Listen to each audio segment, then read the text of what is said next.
saute. Incarné au cinéma par Liz Taylor et Paul Newman, c'est Laure Marsac et Philippe Awad qui reprennent sur les planches lyonnaises des Célestins les rôles du couple torturé de la chatte sur un toit brûlant.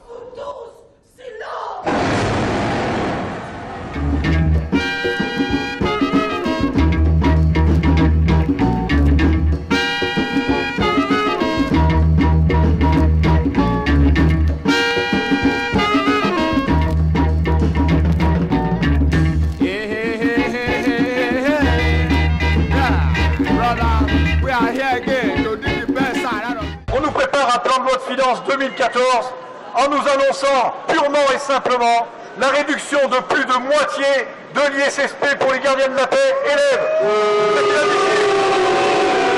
Les policiers rassemblés ce midi face à la préfecture du Rhône à l'appel de leur syndicat Unité pour contester la suppression de la prime de risque pour les élèves policiers.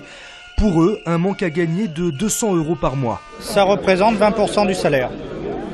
20% du salaire, donc c'est évidemment une perte difficile à assumer, surtout considérant les risques qui sont pris par les policiers.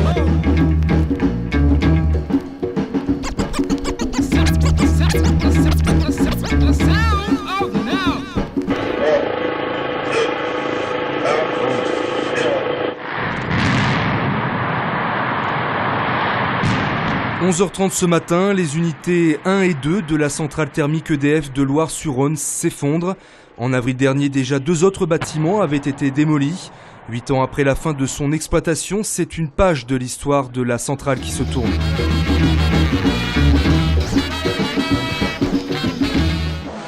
Je l'aurais voulu.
Vous êtes à Tokyo et cette manœuvre déstabilise un peu plus la région.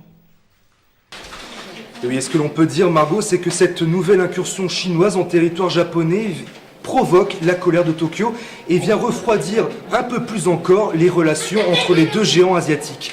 Alors à l'origine de ce regain de tension dans la région, l'entrée vers 9h30 heure locale de 3 navires de surveillance chinois dans les eaux territoriales des îles japonaises de Senkaku.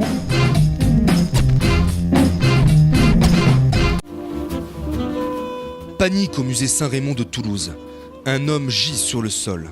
Une équipe de choc est diligentée sur les lieux, celle de Mortelle Soirée, organisatrice de ce Cluedo géant supervisé par le commissaire Valentin. Je vais encadrer une enquête policière avec des enquêteurs stagiaires qui ne devraient pas tarder à arriver et qui vont enquêter sur le meurtre de Xavier Lestrade. Alors pour l'instant, on a les constatations initiales, c'est que M. Lestrade est écrasé dans la cour du musée Saint-Raymond et nous soupçonnons qu'il soit tombé de la fenêtre du premier étage. Sans doute pas tout seul.